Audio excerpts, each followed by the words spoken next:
My dear friends, today we shall reflect on the theme, Healed to Share Lives with Others. In the Gospel passage, we hear that the leper came to Jesus. He had so much confidence in Jesus. And in those days, a person having leprosy, it wasn't very easy for such kind of a person, because it was said that whoever touched this person became impure. But the leper had great courage. He transgressed or broke the norms of religion so as to be able to get close to Jesus. And here we see that the leper had to deal with two kinds of evil. Firstly, the evil of leprosy, which renders him impure, and next, the evil of solitude, to which he was condemned by society and religion. And then we see that it's the faith of the person, the courage that the person has, that heals him. And when Jesus notices the faith that this leper has, he immediately feels like doing something for that person. We see that Jesus is moved profoundly. For in the first place, Jesus takes care of the solitude of the man and says, "Be healed." Jesus touches the man and says, "Be healed," because this is exactly as he would be saying to the person, "I accept you as my brother. I want something good for you." Next, we see that he cures the man, and then he tells the man not to reveal this to anybody. We may be surprised as to why Jesus said not to reveal about this miracle to anybody. The reason is, as was the custom during those days, if a person had to touch another man with leprosy, the person would be impure. And then Jesus would not be able to move into the cities. But the man did not stop there.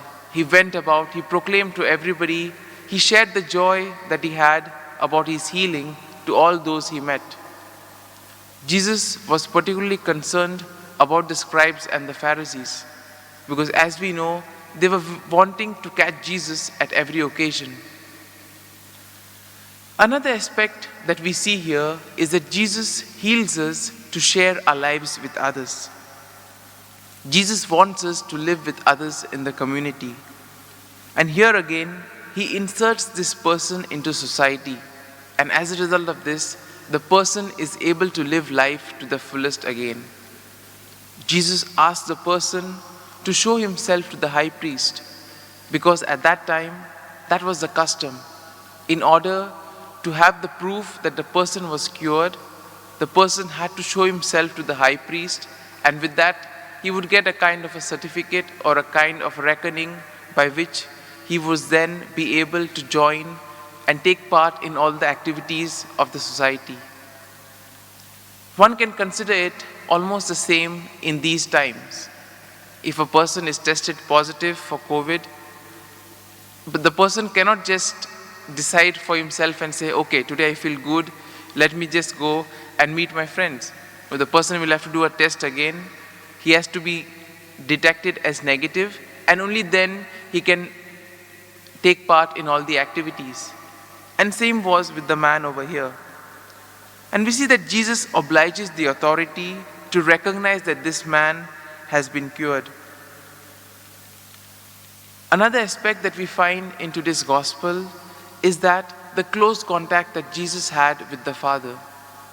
We see that for Jesus, prayer formed a very important aspect of his life. Whenever he had to take any major decision, or whenever he performed any great miracle, he always spent time in prayer, in close contact with his Father. And we see that Jesus invites us to do the same. He wants us to have this close contact with him, to be in constant touch with him. We see that Jesus' ministry needed the support and the life-giving energy that he received from prayer. Similarly, in our lives too, we may be faced with many trials and many challenges, and it is only in prayer that we can find the energy to deal with that. So today, in a very special way, let us pray for ourselves, that we too may develop this close relationship with God, and most importantly, that we may have the faith and the confidence in order to approach Jesus and be healed.